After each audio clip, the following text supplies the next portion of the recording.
कुछ कहो तुमसे मुझे लेनी तलाक, मेरी बातों को न समझो तुम मजाक। भूल गए ऐसा गुनाह करना नहीं, जिंदगानी को तबाह करना नहीं। तलाक दो, तलाक दो, तलाक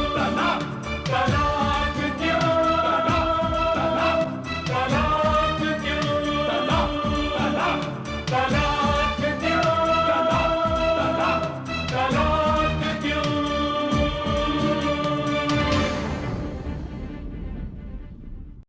आज फिर तलाक क्यों के अंतर्गत एक नई और सच्ची कहानी आपके सामने पेश करते हैं, जो कि दर्शन और सपना पर दिखाई जा रही है। शाइनी साहब तो मिठाई खानी। तो थैंक यू। क्यों जी, कोई बात बनी क्या? अरे बनती कैसे नहीं। लड़का किसके है जी? कृष्णा, तुम्हें याद है 14 साल पहले एक ठाकुर दास नाम का ड्राइवर हमारे नौकरी करता था? तो क्या पापा सपना हमारी बेटी किसी ड्राइवर के बेटे के साथ? बेवकूफों वाली बातें मत करो। अरे उनका स्टेटस अब हमारे स्टेटस के बराबर है। उनके परिवार ने बहुत तरक्की कर ली है। मुझे लगता है कि हमारी सपना की बात सिर्फ वहीं बन सकती है।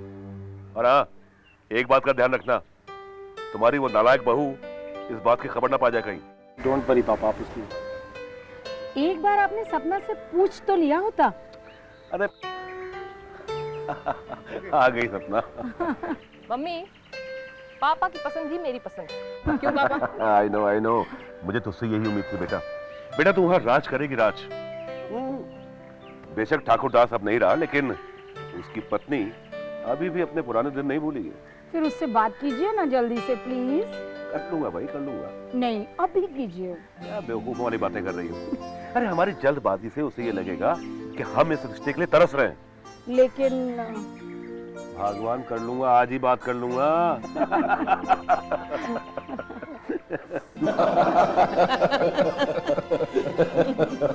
बहुत दिनों बाद इतना खुल के हंस रहे हैं हम लोग। बिल्कुल।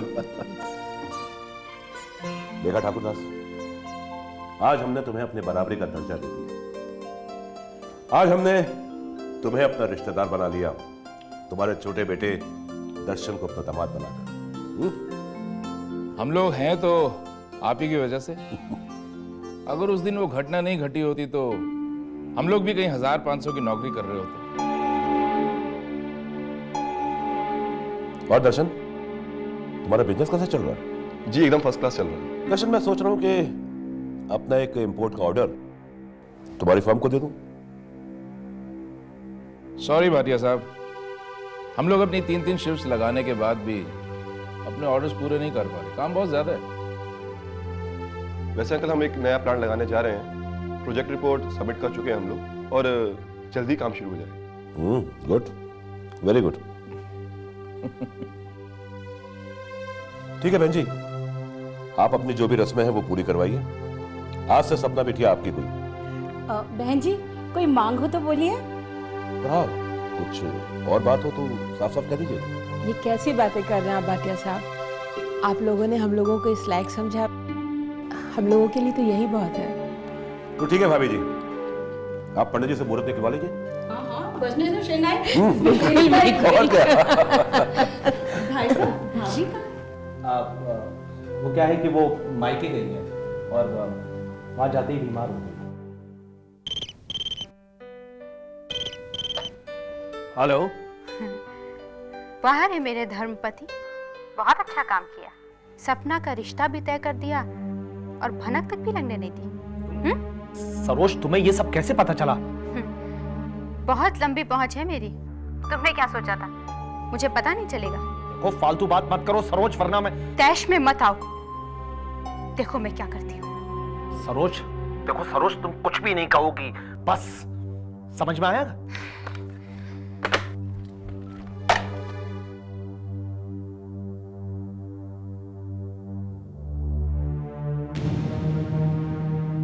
पापा, पापा सब कुछ गड़बड़ हो गया। क्या हुआ? अरे उसे सब कुछ पता चल चुका है। किसे? अरे वो कलमुही और कौन? हाँ, फोन पे धमकी दे रही थी। ये चुड़ैल ना जाने हमसे किस जन्म का बदला ले रही है, हमें कहाँ कहाँ नहीं नचा रही है, कभी कोर्ट में तो कभी। देखिए आप दर्शन की यहाँ जल्दी से जा फोन कर दीजिए। हाँ पापा। नहीं, अब फोन करने से बात नहीं बनेगी, मुझे खुद जाना होगा। हाँ आप जल्दी से जाइए, वरना ये नागिन न जाने कब जहर उगल दे और बनी बनाई बात को बिगाड़ दे। हाँ पापा कुछ करिए। देखता हूं।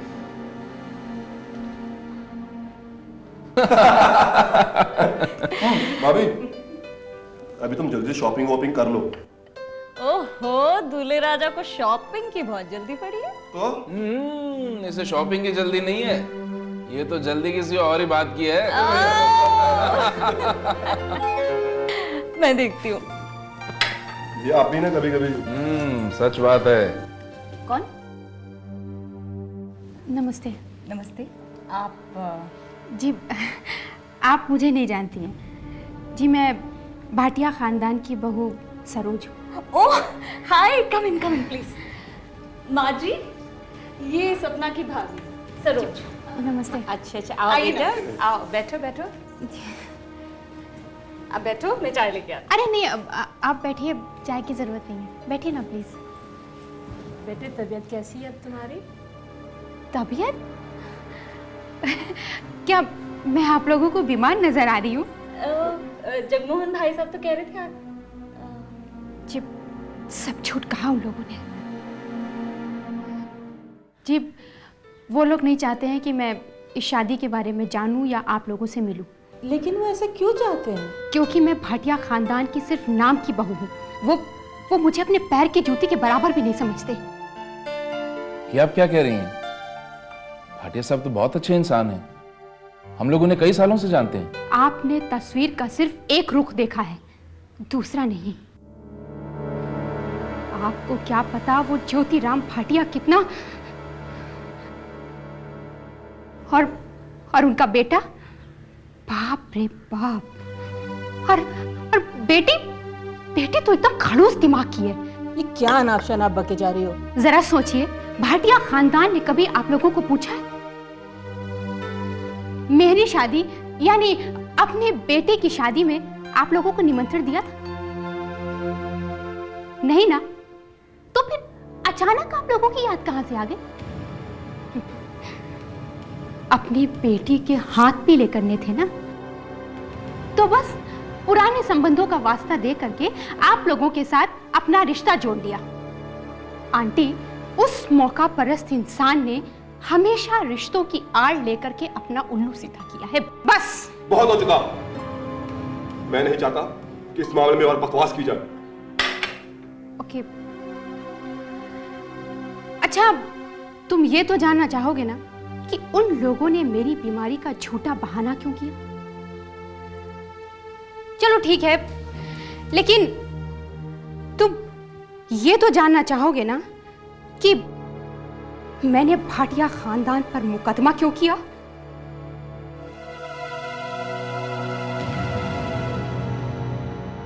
चलो ये तो जानना चाहोगे ना कि मैं यहां पर आई क्यों हूं? आग लगाने आई है तू। मैं जानता था कि तू जरूर कोई ना कोई पंगा करेगी। सच्चाई से पर्दा उठाना क्या पंगा होता है? बहन जी देखा आपने कैसे एक संस्कारहीन बहू अपनी सारी सीमाएं तोड़ते हुए अपने घर की इज्जत के परखच्चे उड़ाती है। अरे बहन जी, मैंने तो इसके माँ बाप पर तरस खाकर अपने बेटे जगमोहन की बहू बनाना स्वीकार किया था इसे, लेकिन इसने भाटिया खानदान की इज्जत कोर्ट में उछाल दी। लेकिन क्या कहें, जब अपनी ही चादर मैली हो तो किसी को क्या दोष दे सकते हैं बहन जी। देखिए बहन जी, मैं इसकी तरफ से आप सबसे माफी मांगता हूं। इसे नहीं मालूम कि ये क्या बके जा रही है। जब इसे इस बात का एहसास होगा ना, बहुत पछताएगी। वैसे इसकी बात पर यकीन करने का आप लोगों को पूरा हक है। हाँ, अब आप लोगों का जो भी फैसला होगा मेरे सर माथे पर। बहुत खूब मिस्टर भाटिया, बहुत खूब। आपको तो देख कर ना क्रिकेट भी रंग बदलना भूल जाए। बहुत हो चुका। Now you please get out. Okay okay, सच्चाई बताने आई थी, सो बता चुकी है। बाय।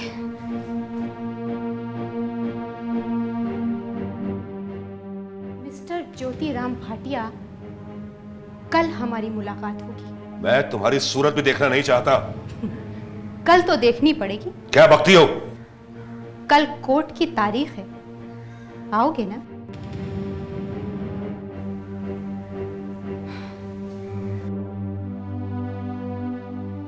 देखा बहन जी, देखा आपने इसकी बेशर्माई। भाई साहब मैं सब समझती हूँ, आप चिंता मत कीजिए, निश्चिंत होकर शादी की तैयारी कीजिए। धन्यवाद बहन जी, धन्यवाद।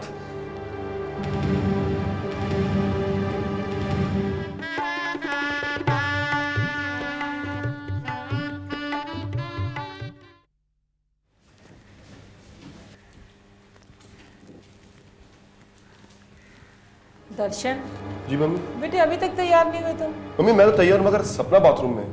6 बज गए हैं, भाटिया साहब इंतजार कर रहे होंगे। सपना प्लीज जल्दी करो। ओफो, इतनी जल्दी क्यों मचा रहे हो? आती हूँ। सब लोग तैयार हो चुके हैं। पापा के घर पे डिनर के लिए ही तो जाना है, कोई सिनेमा देखने तो नहीं।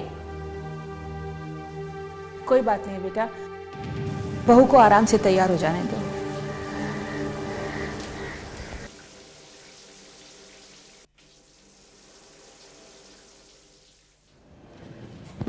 अरे दर्शन, सपना कहाँ है?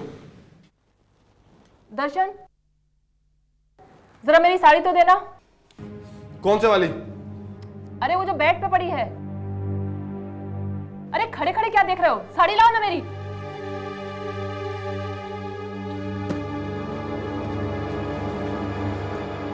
अरे दिखाई नहीं देता क्या? कीमती साड़ी बर्बाद कर दी मेरी।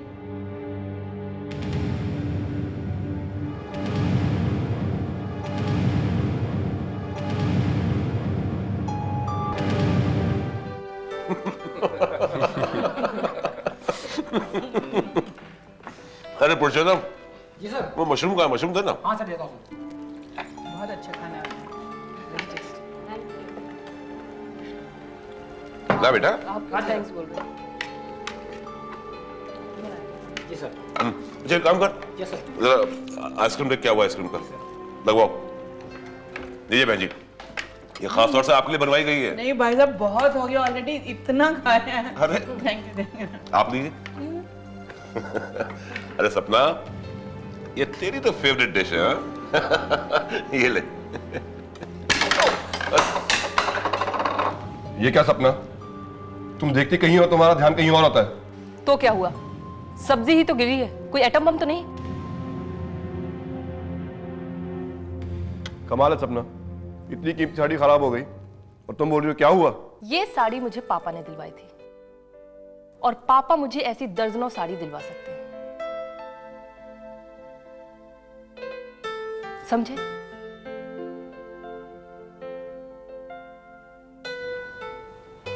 क्यों पापा? अरे बेटा, खानदानी रईसों की बात ही कुछ और होती है। अब छोटे मोटे नुकसान की क्या परवाह करना। अगर कोई नुकसान हो भी गया है तो उसकी भरपाई नोटों से हो जाएगी।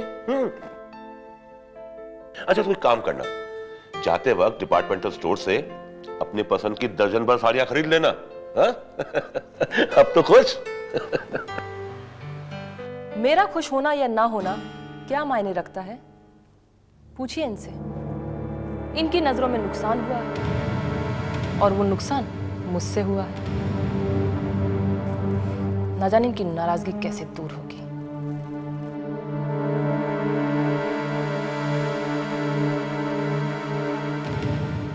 हाँ भाई, एक ही साड़ी तो खराब हुई है, उसके बदले हम लोग दर्जनों साड़ी जो दे रहे हैं। हाँ बहन जी, हमने तो हमेशा दिल खोल कर खर्च किया। क्यों भाई जमाई राजा, क्या मैं ये समझूं कि तुम अब भी नाराज हो? अरे दर्जन भर साड़ियों के नाम से तो खुश हो जाना चाहिए था। अरे नहीं नहीं भाटिया साहब, दर्शन भला आपसे क्यों नाराज होगा? आप ही का बच्चा है। जी हाँ भाई दर्शन जी, अब तो आपको खुश हो जाना चाहिए। बेटा कहीं जाना है क्या? जी, एक जरूरी मीटिंग है। जहां तक मुझे याद है तुम्हारी ये मीटिंग तो पोस्टपोन हुई थी। 8 बजे वाली मीटिंग कैंसिल हुई थी, 9 बजे वाली नहीं। जी माफ कीजिए, मुझे जाना पड़ेगा।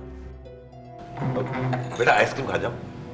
जी वैसे पेट बहुत भर गया है। माँ आप भाई साहब के साथ आ जाना। अरे आप लोग खाइए ना, खाइए। मम्मी मैं साड़ी चेंज करके आती हूँ। अच्छा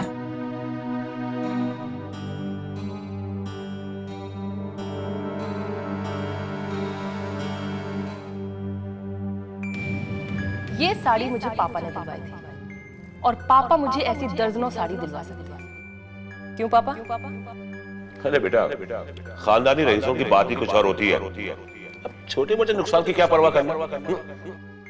अगर कोई नुकसान हो भी गया है तो उसकी भरपाई नोटों से हो जाएगी। अब तो खुश। हाँ भाई, एक ही साड़ी तो खराब हुई है, उसके बदले हम लोग दर्जनों साड़ी जो दे रहे हैं। हाँ बहन जी, हमने तो हमेशा दिल खोल कर खर्च किया।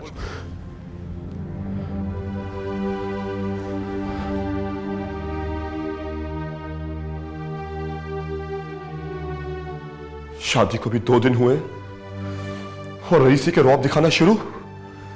क्या बाप क्या बेटी, जिसे देखो दौलत की चकाचौंध में अंधा बना बैठा। ये तो भी शुरुआत है, लेकिन इसका अंत। ओह नो, मुझे सपना से बात करनी होगी, उसे समझाना होगा, वरना हालात इससे भी बदतर हो सकते हैं। नहीं, मुझे संयम और समझदारी से काम लेना होगा। अगर वो लोग बेवकूफी कर रहे हैं तो क्या मैं भी बेवकूफी करनी शुरू कर दूं? नहीं, तो फिर उनमें और मुझ में क्या फर्क रहेगा?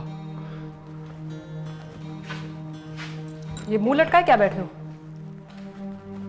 मीटिंग से इतनी जल्दी वापस आ गए या ये एक बहाना था वहां से खिसकने का? देखो दर्शन, तुम्हें पापा के सामने मुझे इस तरीके से नहीं डांटना चाहिए। आखिर मैं उस घर की बेटी हूं, मेरा भी कोई मान सम्मान है। बेफजूल टेंशन देने की क्या जरूरत थी? मैनर्स भी कोई चीज है। ट्राई टू अंडरस्टैंड सपना। ना तो मैंने तुम्हें डांटा और ना ही वहां कोई टेंशन क्रिएट की। और जहां तक रही बात मैनर्स की, तो बोलने से पहले समझो कि मैनर्स क्या होते हैं। देखो दर्शन, मैं कोई बच्ची नहीं हूं जो तुम मुझे झूठ बोलकर बहका सकोगे। सच बात तो यह है कि तुम लोग जलते हो हमारी दौलत से। इंफीरियरिटी कॉम्प्लेक्स है तुम्हें। Inferiority complex? What nonsense! आखिर किस मामले में कम है हम लोग तुमसे? अपने मुंह मियां मिट्ठू बनने से क्या फायदा। एनीवे, मैं तुम्हारी पत्नी हूं, मुझे पूरा अधिकार और पूरा सम्मान चाहिए। अंडरस्टैंड? बहू, ऐसा नहीं कहा करते हैं। तो कैसे कहा करते हैं, आप ही बता दीजिए। दर्शन तुम्हारा पति है और पति परमेश्वर होता है, उसकी आज्ञा का पालन करना हर पत्नी का कर्तव्य है। यही कहना चाहती हैं ना आप? माँ जी, जमाना बदल चुका है और मैं इन दकियानूसी और पुरानी बातों को नहीं मानती, समझिए आप। ये क्या कह रही हो बहू तुम? हमारी संस्कृति, हमारे संस्कार, यही तो हमारी असली पहचान है। तुम्हें बोलने से पहले सोचना चाहिए। लेकिन मैंने ऐसा क्या कह दिया? अब भी कोई कसर रह गई है क्या? बेटा, तुम इस घर की बहू हो, इस घर की मान मर्यादा का तुम्हें ख्याल रखना चाहिए। मैं भी कभी यहाँ बहू बनकर आई थी। लेकिन आपकी सास ने कभी आपको इतना उल्टा सीधा नहीं बोला होगा जितना आप मुझे बोल रही हैं। यही कारण है कि कोई भी बहू अपनी सास के साथ रहना नहीं चाहती, क्योंकि सास हर बात में अपनी टांग अड़ाना चाहती है। हाँ।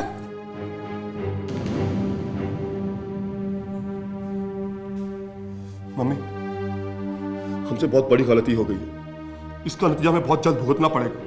ये तुम क्या कह रहे हो दर्शन? मम्मी, पूत के पांव पल्ले में ही दिखाई दे जाते हैं। इसने शादी के 2 दिन बाद ये रंग दिखाना शुरू कर दिया। ऐसी कोई बात नहीं है, माँ बाप की लाडली है, इसीलिए थोड़ी सी जिद्दी है। धीरे धीरे सब समझ जाएगी। पता नहीं आगे चल के कौन कितना समझता है। मैं समझाऊंगी तो सब समझ जाए। नाश्ता? भाभी, भाभी नाश्ता लाओ ना। बेटा बड़ी बहू पड़ोस में गई है, छोटी बहू से कहो बना देगी। ओके। सपना, सपना कहाँ हो तुम? सपना। क्या सवेरे सवेरे इतना चिल्ला रहे हो तुम?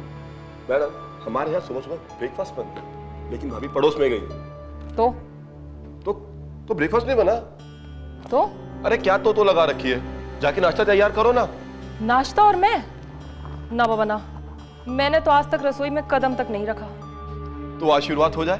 कम ऑन दर्शन, मैं नाश्ता कैसे बना सकती हूँ? क्यों नहीं बना सकती? मैंने कहा ना, मुझे नाश्ता बनाना नहीं आता। तो आज शुरुआत कर दो। चलो आज मिलके नाश्ता बनाते हैं। ये क्या बचपन है दर्शन? क्या हुआ? शादी किए हुए मुझे हफ्ता भी नहीं हुआ और तुम चाहते हो कि मैं चूल्हा जलाने लगूं? अरे बहू, हमारे जमाने में तो उपले और लकड़ियों पे खाना बनता था, अब तो गैस आ गई है, फटाफट बन जाता है। आज तुम नाश्ता बना ही दो। माँ जी, जमाना बदल चुका है। ए बदले जमाने की बहू रानी जी, नाश्ता ना सही, कम से कम एक कप चाय तो पिला दो। चाय कैसे बनती है? ओहो, तुम लोग परेशान तो मत हो, मैं आ गई। थैंक गॉड भाभी, तुम आ गई। बोलो, कौन से पराठे खाओगे? मूली के कि आलू के? भाभी आज गोभी के पराठे बनाओ। अच्छा अच्छा, ठीक है, तुम लोग बैठ के आराम करो, मैं अभी लाती हूँ। गोभी के पराठे। भाई, भाभी हो तो अंजलि दीदी जैसी, कितना ख्याल रखती है अपने देवर का। अब मेरा यहाँ क्या काम?